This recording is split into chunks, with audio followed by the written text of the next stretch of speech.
शाम के 7 बज रहे हैं। आप देख रहे हैं भारत की बात। मैं आपके साथ शोभना यादव। महाराष्ट्र के सियासी संकट पर सबसे मेगा कवरेज एबीपी न्यूज पर सुबह से ही लगातार जारी है। आपको इस समय की बड़ी खबर हम बता दें, एनसीपी ने महाराष्ट्र के संकट के पीछे बीजेपी की साजिश से इनकार किया है। अजीत पवार ने कहा यह शिवसेना का अंदरूनी मामला है। हालांकि एनसीपी ने आखिरी दम तक उद्धव ठाकरे के समर्थन का ऐलान भी किया है।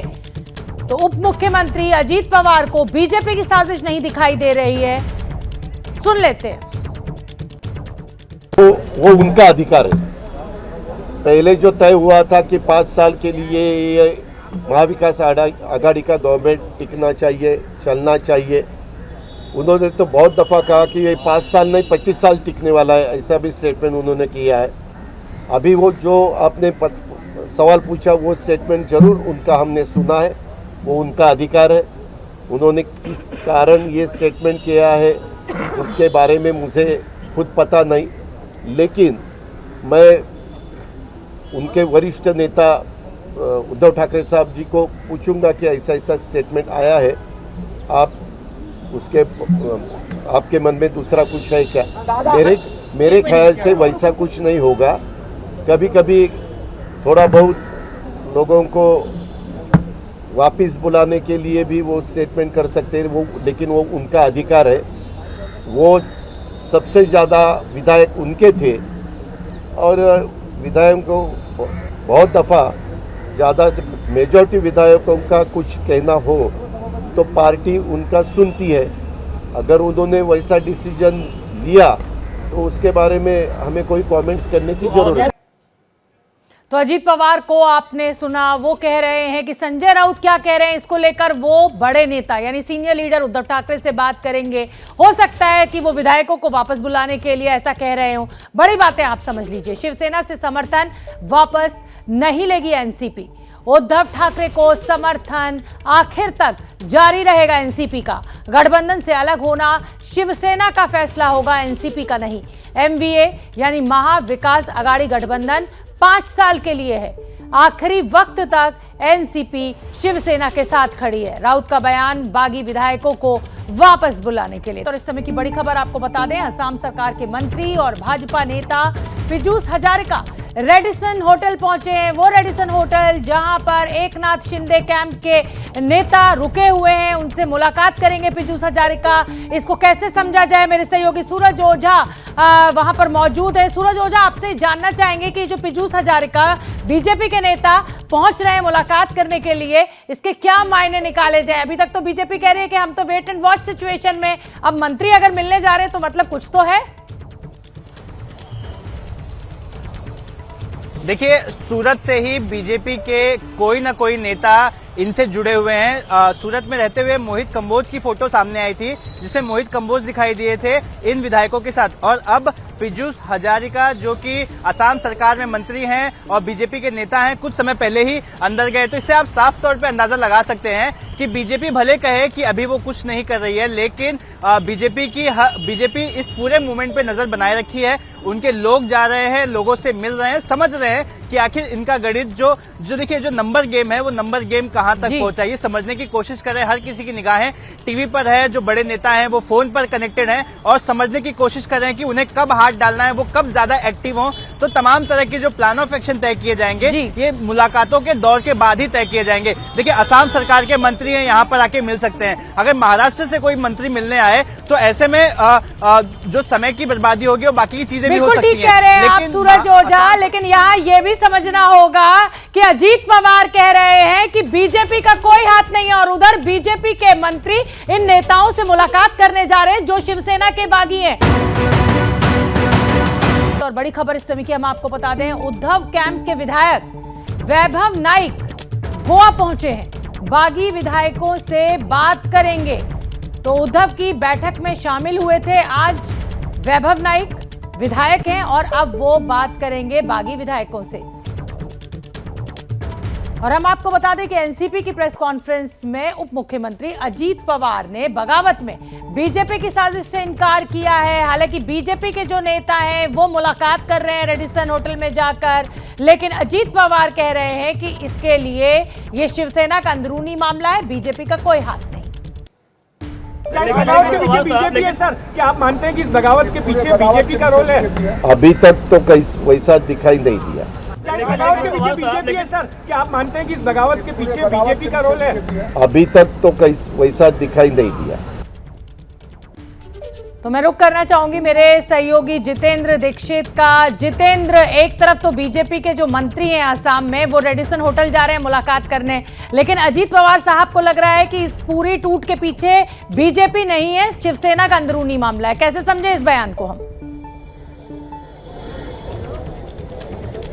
देखिए, ये बयान जो है बेहद गंभीर है, क्योंकि इतना कुछ सियासी ड्रामा चल रहा है और सत्ता में जो पार्टनर हैं एनसीपी की बाकी की दोनों पार्टियां शिवसेना और कांग्रेस, इनकी ओर से बीजेपी पर आरोप लगाया जा रहा है कि बीजेपी ये सारा कुछ करवा रही है, बीजेपी की वजह से ही ये बगावत हुई है। लेकिन वहीं दूसरी तरफ एनसीपी की ओर से और अजीत पवार की ओर से ये कहा जा रहा है कि अब तक ऐसा नजर नहीं आ रहा कि बीजेपी इसके पीछे है। एक तरह से क्लीन चिट देते हुए नजर आ रहे हैं कि बीजेपी ने कोई साजिश रची है इस सरकार को गिराने के लिए। तो ये काफी अहम है, लेकिन यहाँ ये भी देखना पड़ेगा कि अजीत पवार के बीजेपी के साथ और खास करके देवेंद्र फडणवीस के साथ रिश्ते कैसे रहे हैं। आपको याद होगा कि 23 नवंबर 2019 को किस तरह से इन्हीं अजीत पवार ने अचानक एक सुबह देवेंद्र फडणवीस के साथ में मिलकर सरकार बना ली थी और वो सरकार 3 दिनों से ज्यादा नहीं चल पाई थी, क्योंकि इन्हें जैसा लगा था कि एनसीपी के बिल्कुल सही कह रहे हैं जितेंद्र दीक्षित आप। और कहीं ऐसा लग रहा है अजीत पवार के इस बयान से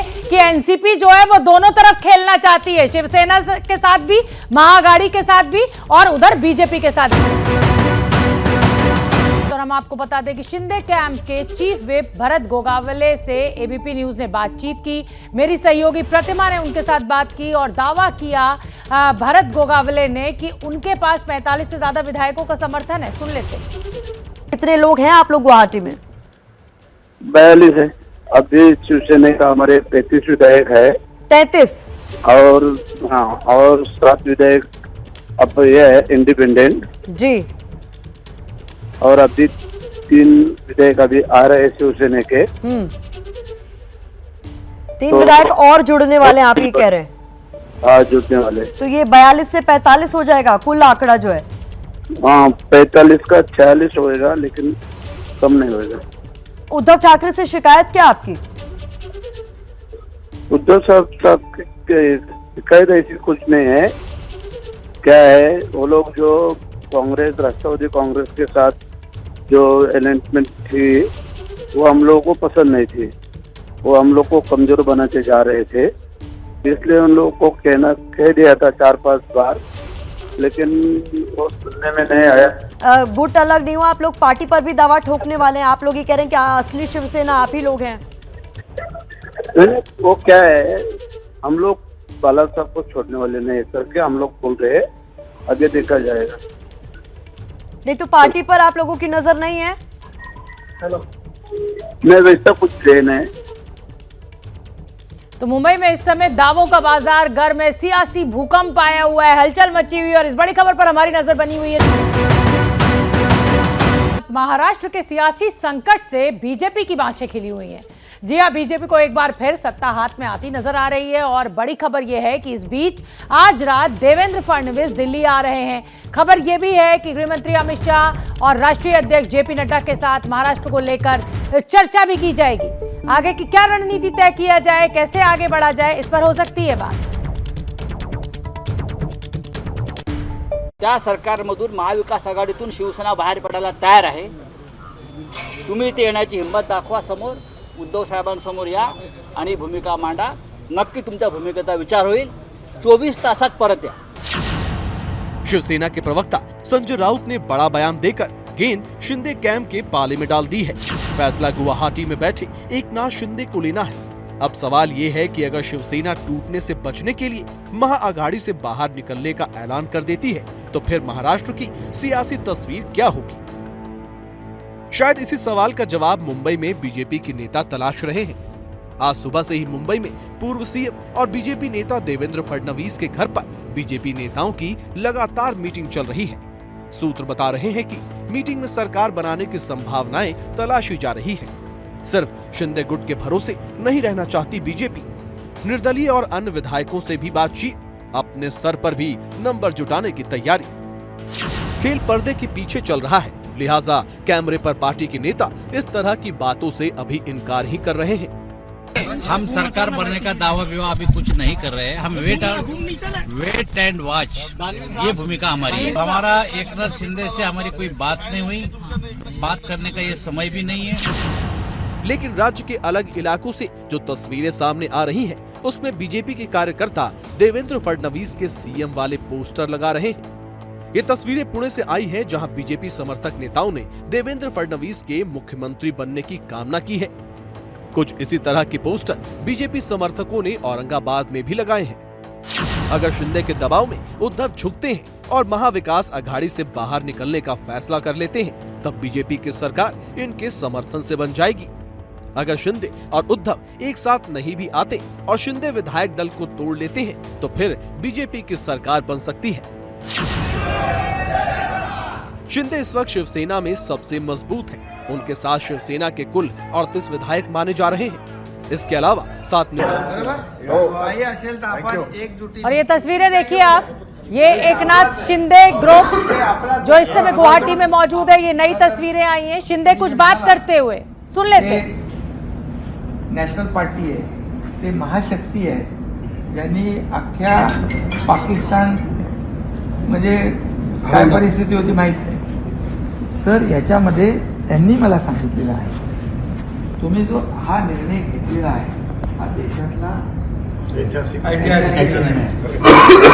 मागे आमची पुरी शक्ती आहे। कुठेही काही लागलं तर कधीही कमी पडणार नाही, याची प्रचिती आपल्याला जेव्हा जेव्हा आवश्यकता भासेल तेव्हा तेव्हा सगळ्यांना येईल। तो एकनाथ शिंदे को आप सुन रहे थे अपने विधायकों को संबोधित करते हुए। हम एक सेना है, हमें एकजुट रहना है, कहीं ना कहीं एकजुट रखने की कोशिश एकनाथ शिंदे की। सर्व आमदार एक मतानं आमचे सर्व अधिकार जो निर्णय यायचा आहे तो सर्व एक मतानं आम्ही आमचे गटनेते एकनाथजी भाऊ शिंदे यांना देत आहोत।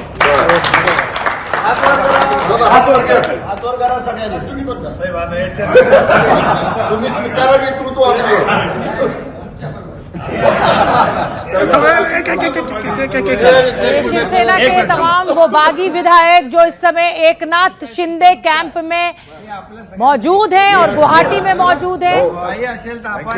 ये नया वीडियो बागी विधायकों का, विधायकों ने हाथ उठाकर शिंदे को नेता चुना, एकनाथ शिंदे को विधायक दल का नेता चुना गया। ये बड़ी खबर इस समय की। आमचे सर्व अधिकार जो निर्णय यायचा आहे तो सर्व एक मतानं आम्ही आमचे गटनेते हमारा फैसला ऐतिहासिक है। यांना देत आहोत। ये देखिए तालियां बजती हुई।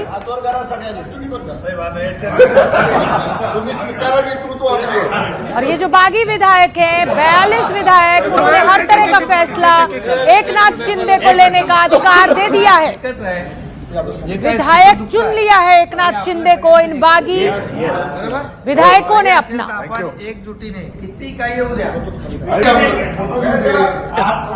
सर्व आमदार एक मिनिट तुम्ही रेकॉर्डिंग करा।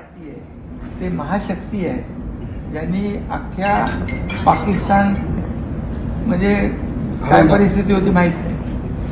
तर याच्यामध्ये त्यांनी मला सांगितलेलं आहे, तुम्ही जो हा निर्णय घेतलेला आहे हा देशातला तुमच्या मागे आमची पुरी शक्ती आहे। एकनाथ शिंदे को इन बागी 42 विधायकों ने अपना नेता चुना, यानी अधिकार दे दिया कि आगे जो भी फैसला लिया जाएगा वो एकनाथ शिंदे की अध्यक्षता में लिया जाएगा और एकनाथ शिंदे का लिया हुआ फैसला इन सभी विधायकों के लिए मान्य होगा। पार्टी आहे, ते महाशक्ती आहे, ज्यांनी अख्ख्या पाकिस्तान म्हणजे काय परिस्थिती होती माहित नाही। तर याच्यामध्ये त्यांनी मला सांगितलेलं आहे, तुम्ही जो हा निर्णय घेतलेला आहे हा देशातला तुमच्या मागे आमची पुरी शक्ती आहे। कुठेही काही लागलं तर कधीही कमी पडणार नाही, याची प्रचिती आपल्याला जेव्हा जेव्हा आवश्यकता भासेल एकनाथ तेव्हा शिंदे तेव्हा यही सगळ्यांना संदेश देते हुए कि जो भी फैसला लेना है सोच समझ के लेना है और इन तमाम बागी विधायकों ने अपना नेता चुन लिया है एकनाथ शिंदे को, यानी उन्हें अधिकार दे दिया है कि आगे की जो रणनीति है वो एकनाथ शिंदे तय करें और उन्हीं की अध्यक्षता में ये 42 जो बागी विधायक हैं वो आगे बढ़ेंगे। हमें एकजुट रहना है, हम सेना है, हमारा फैसला ऐतिहासिक है, यही सब कुछ कहते हुए एकनाथ शिंदे को आप सुन सकते हैं इस समय।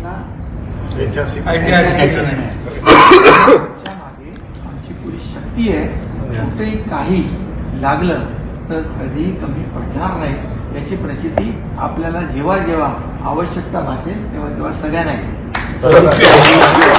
तो आप देख सकते हैं कि किस तरह से तालियां बजाई जा रही हैं, उनका साथ दिया जा रहा है और ये तमाम विधायक शिवसेना के बागी हैं। रौनक हमारे साथ जुड़ रहे हैं। रौनक मराठी में बोल रहे हैं एकनाथ शिंदे, जो हमें समझ में आ रहा है वो एक महाशक्ति शब्द समझ में आ रहा है। तो क्या ये महाशक्ति शब्द बीजेपी के लिए इस्तेमाल किया जा रहा है? तुम्ही जो हा निर्णय जी निश्चित तौर पर रूबिका, भले ही इस वीडियो मैं में शोभना आपके साथ। एकनाथ शिंदे कह रहे हैं उस पर बीजेपी का नाम नहीं किया है, लेकिन निश्चित तौर पर जिस तरह के इशारे वो जिस शब्दों का इस्तेमाल कर रहे हैं, उनका कहना है कि महाशक्ति नेशनल पार्टी आज हमारे साथ है और उन्होंने हमें एक शब्द किया है मुख्य तौर पर एक ऐसी पार्टी पाकिस्तान से सुंदर सर्जिकल स्ट्राइक की ऐसी पार्टी हमारे साथ है और उन्होंने कहा है कि आपने जो फैसला लिया है वो देश की राजनीति का ऐतिहासिक फैसला है और आपके साथ पूरी ताकत के साथ हम लोग एक शक्ति की तरह खड़े रहेंगे।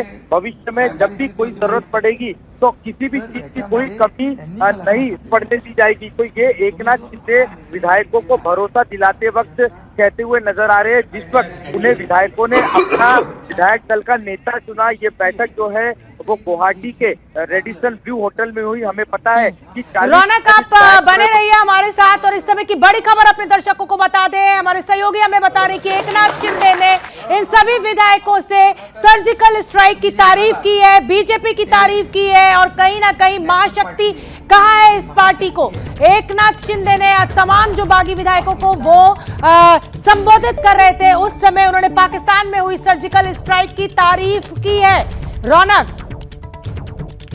तौर पर रूबिका, देखिए लगातार इस बात के कयास लगाए जा रहे थे, हालांकि अभी तक किसी भी विधायक की तरफ से इस तरह का बयान नहीं आया था कि वे बीजेपी के साथ जो है वो जाने के लिए तैयार है। हालांकि लगातार ये जरूर कहा जा रहा था कि कांग्रेस और एनसीपी से हटकर जो है वो अब शिवसेना और इन विधायकों का अपना रुख जो है वो अपनाने की कोशिश कर रहे थे। लेकिन जब आज एकनाथ शिंदे जिनके नेतृत्व में ये सब कुछ होता हुआ दिख रहा है, वो जब अपने विधायकों को संबोधित करते हैं, जब वो उनसे बात करते हैं, तो भले ही बीजेपी इस पार्टी का उन्होंने नाम ना लिया हो, लेकिन वो जिस तरह की बातों का इस्तेमाल कर रहे हो, जिन शब्दों का इस्तेमाल कर रहे हैं, उससे साफ दिखता है कि बीजेपी कहीं ना कहीं इन सबके पीछे है और बीजेपी के बड़े नेताओं से कहीं ना कहीं एकनाथ शिंदे की बात हो चुकी है। और यही वजह है कि जिस तरह का उन्होंने विश्वास विधायकों को दिलाया है, उन्होंने साफ तौर पर कहा है जी जो बड़ी पार्टी है, नेशनल पार्टी है, उनके नेताओं ने हमें कहा है कि आप जो कर रहे हैं वो देश का ऐतिहासिक फैसला है। और रौनक, मैं आपको रोक रही हूँ, हमारे साथ भरत गोगावले जी जुड़ रहे हैं जो कि चीफ व्हिप है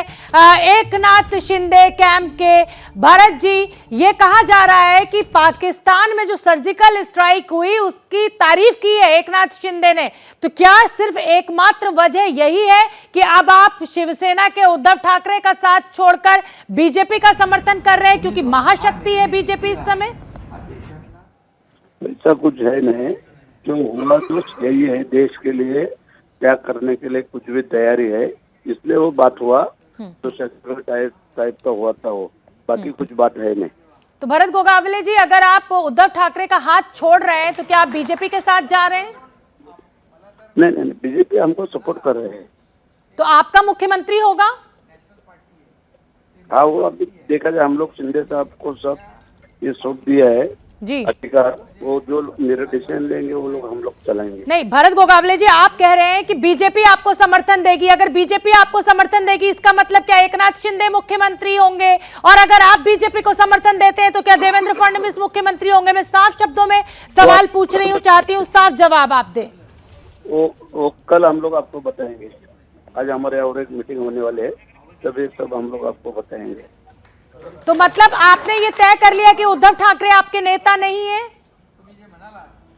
ऐसा कुछ बात है नहीं, लेकिन अभी हम लोग शिंदे साहब को नेता बनाया है।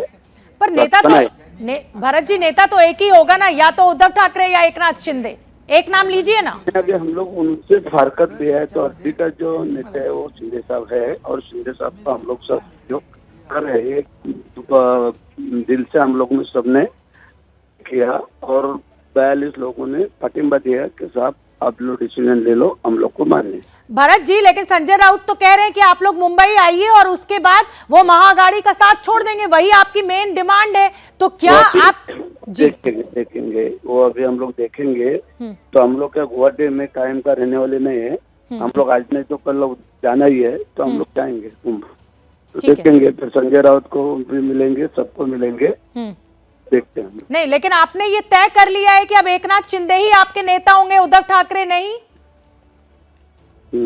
वो बाद में बताएंगे, आज में बताएंगे। बहुत बहुत धन्यवाद।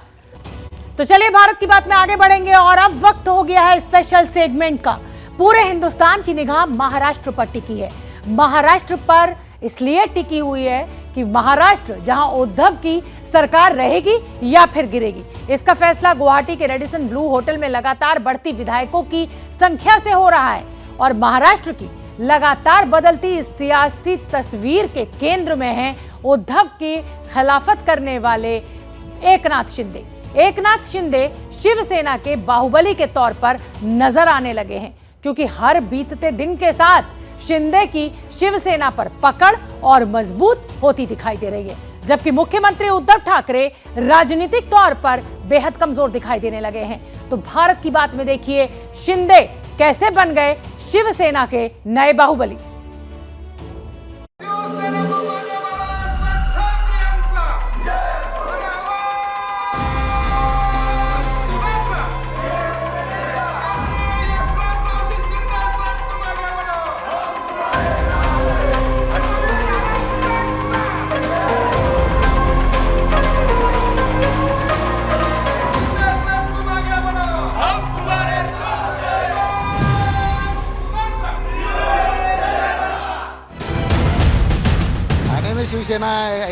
शिवसेना है तो ठाना है। मेरा ये कि है कि एकनाथ जी साहब है तो शिवसेना है।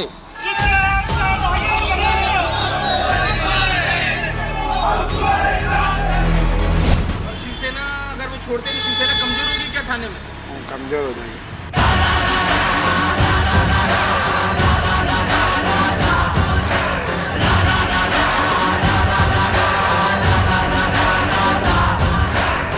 साहेब बोललं तर आम्हाला देवा समान आहेत। शिवसेना पार्टी जो है हिंदुत्व की विचारधारा के ऊपर आधारित है। ये बाला साहब ठाकरे जी का जो हिंदुत्व है, ये पार्टी का हमारा आइडियोलॉजी है हिंदुत्व, इसलिए हिंदुत्व का जो लाइन है उसको हम लोग फॉलो कर रहे हैं।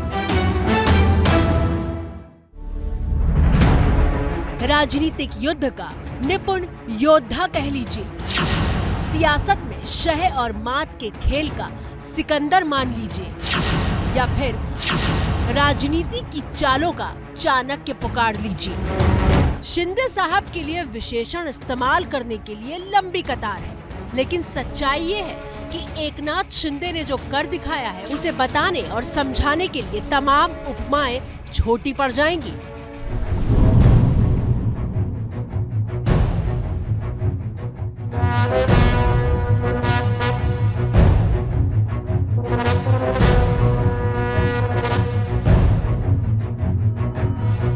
महाराष्ट्र की उद्धव सरकार के खिलाफ एकनाथ शिंदे ने जो किया है उसकी सबसे बड़ी गवाही आपके सामने इस तस्वीर के तौर पर मौजूद है।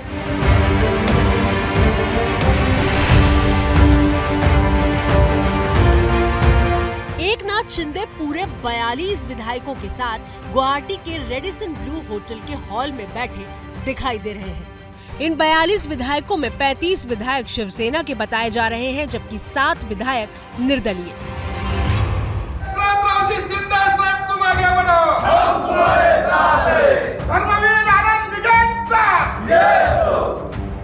सफेद रंग के अपने चिर परिचित लिबास और अंदाज में विजयी योद्धा की तरह बिल्कुल बीच में विराजे हैं एकनाथ शिंदे।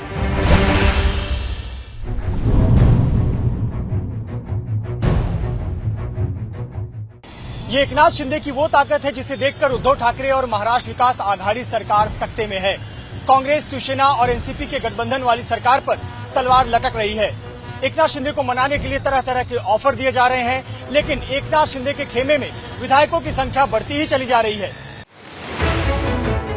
गुरुवार सुबह आई ये तस्वीरें बिल्कुल ताजा हैं, जब एकनाथ शिंदे मुंबई से गुवाहाटी पहुंचे नए विधायकों का स्वागत कर रहे थे।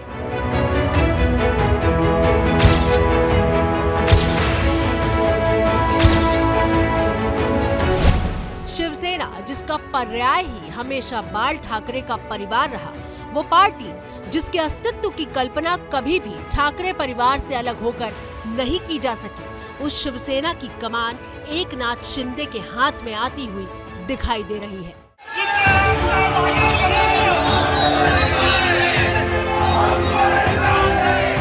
टीवी स्क्रीन पर मौजूद पोस्टर मुंबई से सटे ठाणे जिले में लगाया गया है। एकनाथ शिंदे को ठाणे का ठाकरे कहा जाता है क्योंकि ठाणे में शिवसेना का मतलब है एकनाथ शिंदे।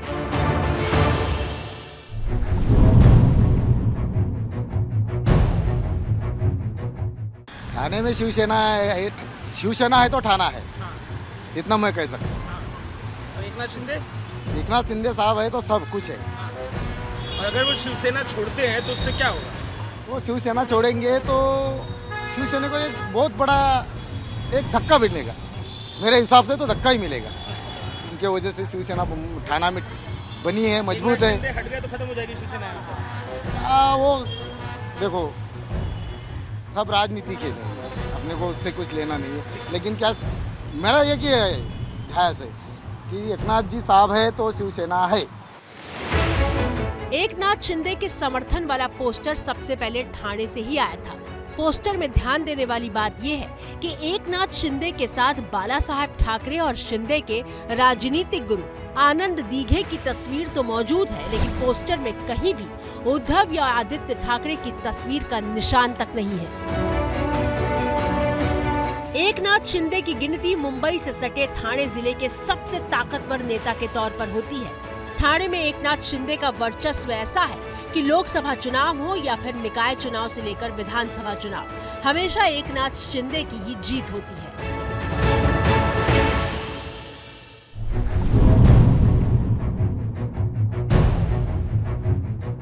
नहीं, ठाणे का गढ़ मजबूत है, शिवसेना ही आएगी यहाँ पे। ये एकनाथ शिंदे जी कितने मजबूत है? सबसे बड़ा नेता कौन है ठाणे में शिवसेना का? शिवसेना का एकनाथ शिंदे साहब। एकनाथ शिंदे अगर शिवसेना छोड़ते हैं तो क्या होगा? सरकार गिरेगी, सरकार गिरने वाली है। ठाणे में हट गए अगर तो ठाणे में बचेगी शिवसेना? नहीं, उनका ही है, एकनाथ शिंदे साहब ही आएंगे। तो जाएंगे वो बीजेपी के साथ? क्या लग रहा है सरकार बचेगी? बीजेपी के साथ सरकार बनाएंगे ना।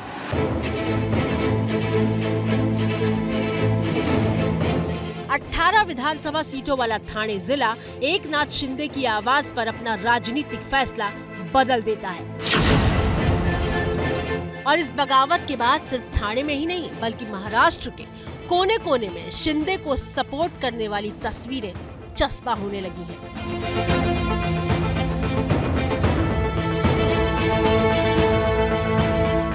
महाराष्ट्र के पालघर में भी एकनाथ शिंदे के समर्थन में पोस्टर लगने लगे हैं।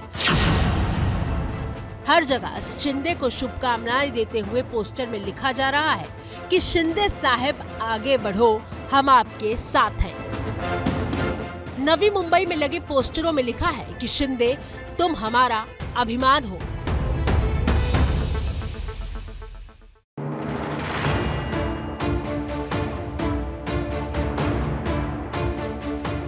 ऐसा तो कभी नहीं हुआ था।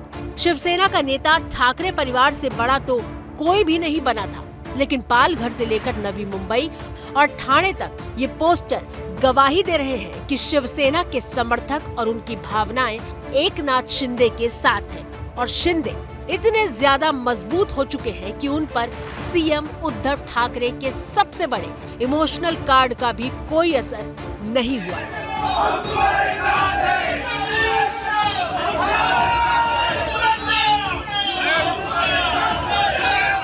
बुधवार रात अचानक आई इन तस्वीरों को देखकर हड़कंप मच गया था, जब उद्धव के सरकारी निवास के बाहर भारी भीड़ जुटने लगी। खबर आई कि उद्धव ठाकरे अपना सरकारी बंगला वर्षा छोड़कर निजी आवास मातोश्री के लिए रवाना हो रहे हैं।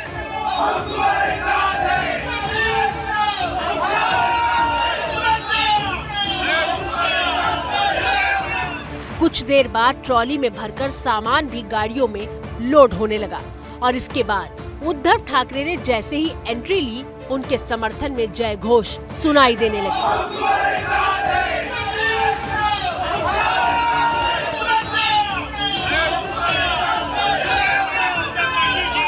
शिव सैनिकों के बीच भावुक संदेश देने का ये उद्धव ठाकरे का वो कदम था जिसके जरिए वो बताना चाहते थे कि उनके लिए शिवसेना ज्यादा जरूरी है, सत्ता नहीं। उद्धव ठाकरे का काफिला जिस रास्ते से होकर जाने वाला था, उस रास्ते पर शिव सैनिकों की भीड़ मौजूद थी।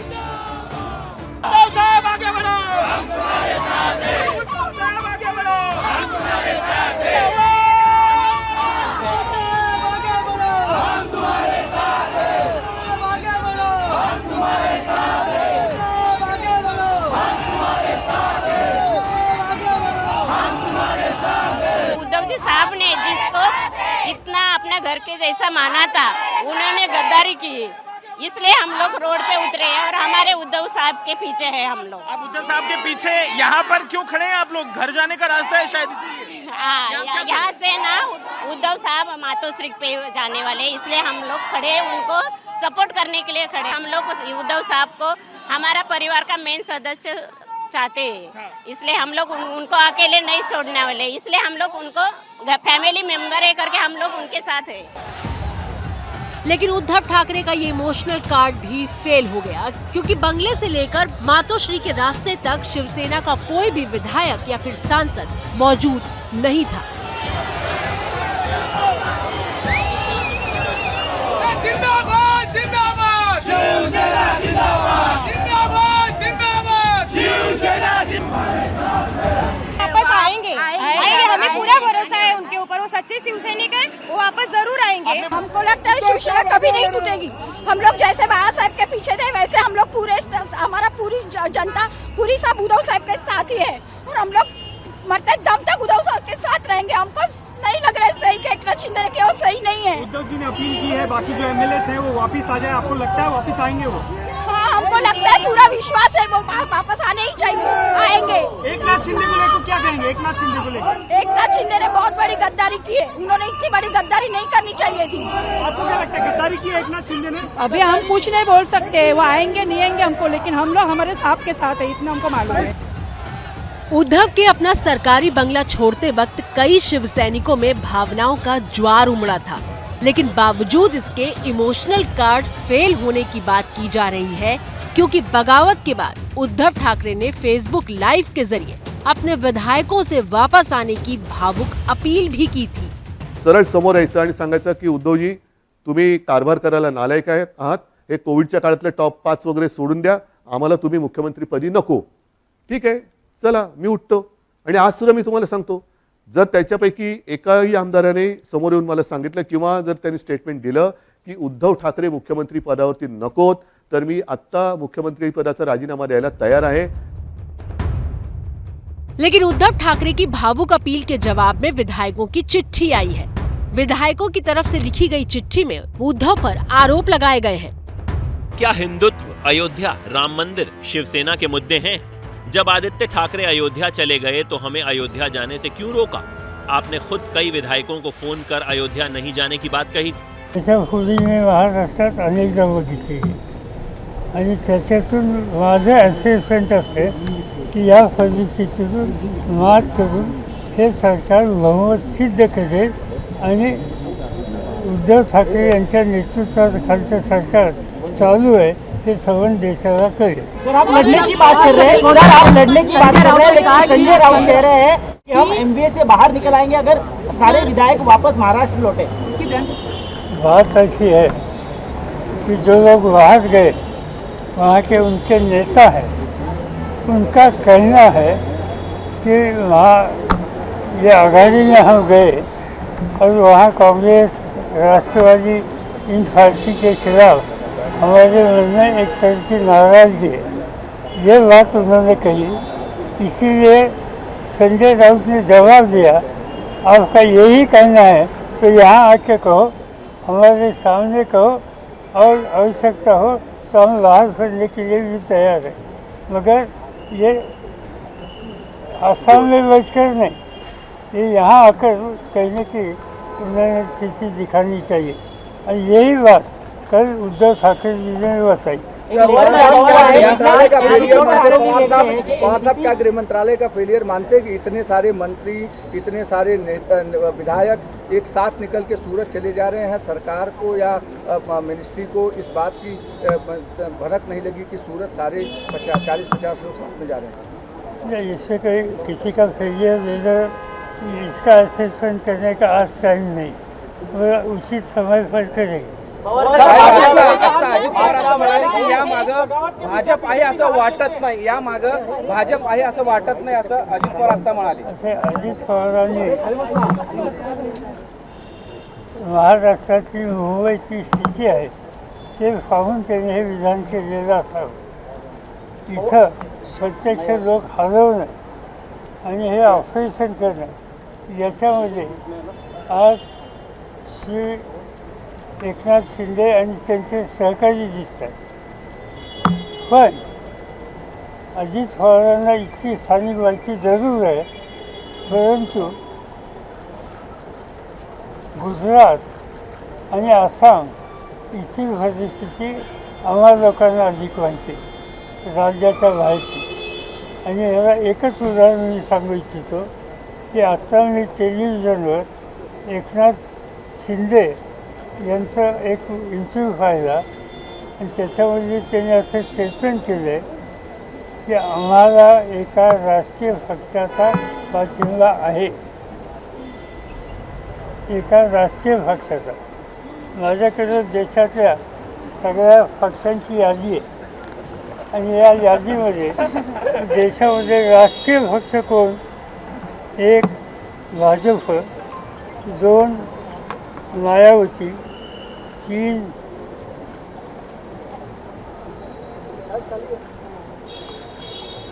कम्युनिस्ट पार्टी CPI, चार CPM, पाच इंडियन नॅशनल काँग्रेस सोनिया गांधी आणि सहा राष्ट्रवादी काँग्रेस पार्टी। ही सहा अधिकृत इलेक्शन कमिशननी प्रसिद्ध केलेली यादी आहे। आता तुम्हीच बघा की CPI, CPM, काँग्रेस या सगळ्या राष्ट्रवादी या सगळ्यांच्या ह्याच्यात हात आहे का? याचा कोणी याच्यात पाठिंबा देणार असेल का? मग जे नाही हे याचा तुम्ही विचार केला तर आहेच कोणही सांगण्याची गरज लागत। दुसरी गोष्ट अशी आहे की सुरतला आणि आसामला जी व्यवस्था करणारे लोक आम्हाला दिसते ते अजित पवारांच्या परिचयाचे आहेत असं मला वाटत नाही, पण माझ्या परिचयाचे आहे। उदाहरणार्थ सुरतला भारतीय जनता पार्टीचे राज्याचे अध्यक्ष सुरज पाटील मराठी ग्रस्त आहेत, ते तिथले अध्यक्ष आहेत, ते पार्लमेंटचे मेंबर आहेत, संसदेमध्ये आम्हाला दिसतात। त्यांचा सहभाग असेल याचा अर्थ काय समजायचा? आणि दुसरी गोष्ट अशी की आसाममध्ये संवहन व्यवस्था ही करण्याच्या म्हणजे तिथलं राज्य सरकार अतिशय ॲक्टिव्ह आहे। तिथलं राज्य आज भारतीय जनता पार्टीच्या हातात आहे, त्यामुळं वस्तुस्थिती काही स्पष्ट होते। तिथं कोण आहे नाही हे सांगण्याची गरज नाही, नावं घेण्याची गरज नाही।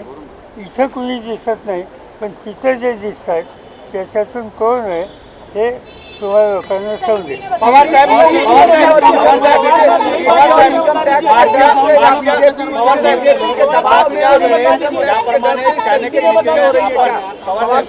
मागच्या वेळेस ज्याप्रमाणे चाणक्य नीतीने आपण भारतीय जनता पक्षाच्या राज्यातून आपले आमदार खिचून आणले होते, यावेळेस मात्र भारतीय जनता पक्षाच्याच याच्यामध्ये याच्यामध्ये आमदार आहेत. यावेळी ही फार मोठी अडचण वाटत आहे. त्यामुळे आपण अशा प्रकारचं भाष्य करताय की आपल्या बाजूने येथील आमदार असं त्यांना इथे यावं लागेल, इथे गव्हर्नरचं फुलचं यावं लागेल, तर विधानसभेचं यावं लागेल.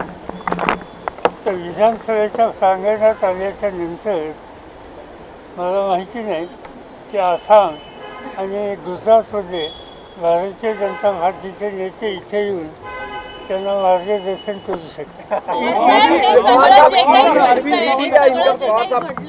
याला कोण जबाबदार आहे असं तुम्हाला वाटतं? कारण एक पत्र तिकडच्या आमदाराकडून जारी झालंय ज्याच्यामध्ये अनेक तक्रारी आहेत की निधी जो आहे तो फक्त राष्ट्रवादीच्या नेत्यांना मिळत होता असं सुद्धा त्यांनी म्हटलं.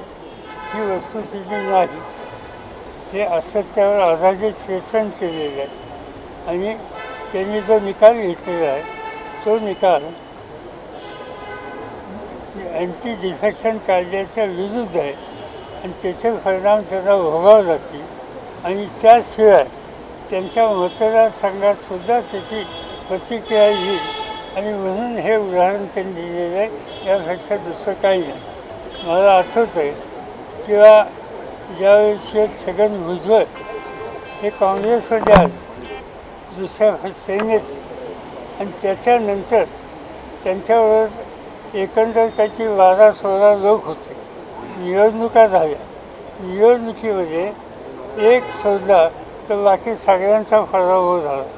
हा पूर्वीचा अनुभव हा महाराष्ट्राचा आहे आणि त्यामुळे ही स्थिती जे लोक आत्ता आसामला गेलेले आहेत त्यांच्याबद्दल होण्याची शक्यता नाकारता येत नाही.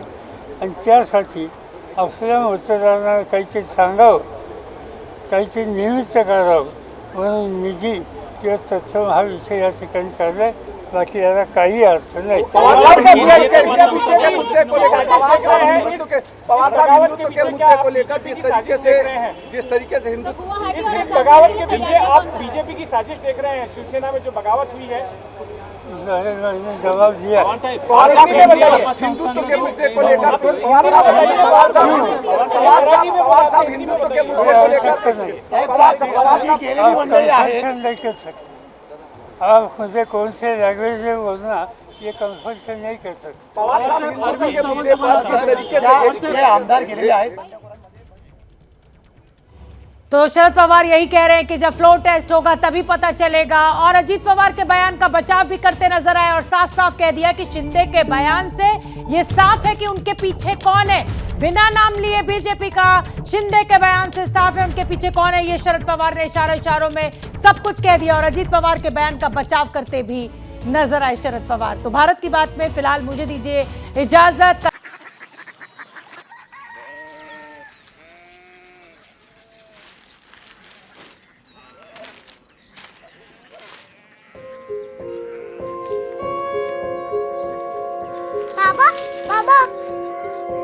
कोरिया सिटी जानिए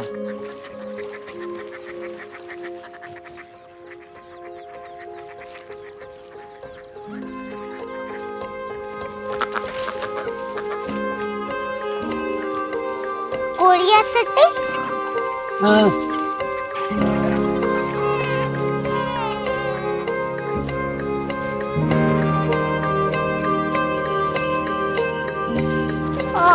कोरिया सिटी कहाँ पे है?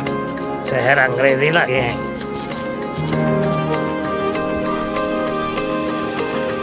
Korea city.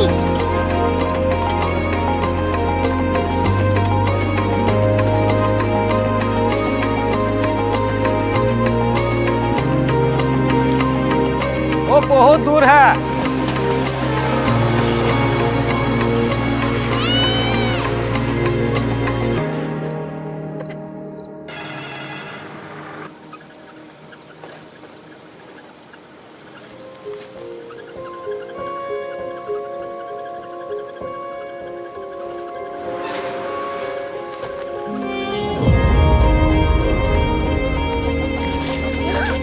Korea city.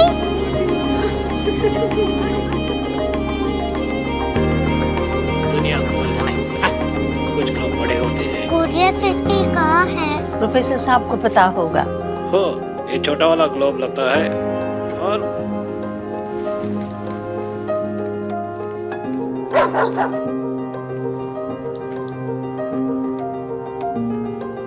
पता नहीं, मेरी बेटी से जाके मिल लो, शायद उसे मालूम हो।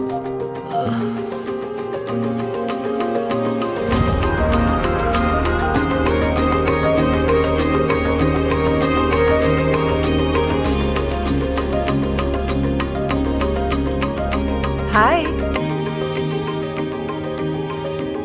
बाबा ने भेजा है। Come here.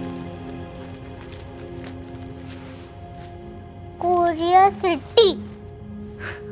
कोरिया सिटी नहीं, क्यूरियोसिटी। वो क्या? That's what brought you here? जो तुम्हें यहाँ तक ले आया। क्यूरियोसिटी।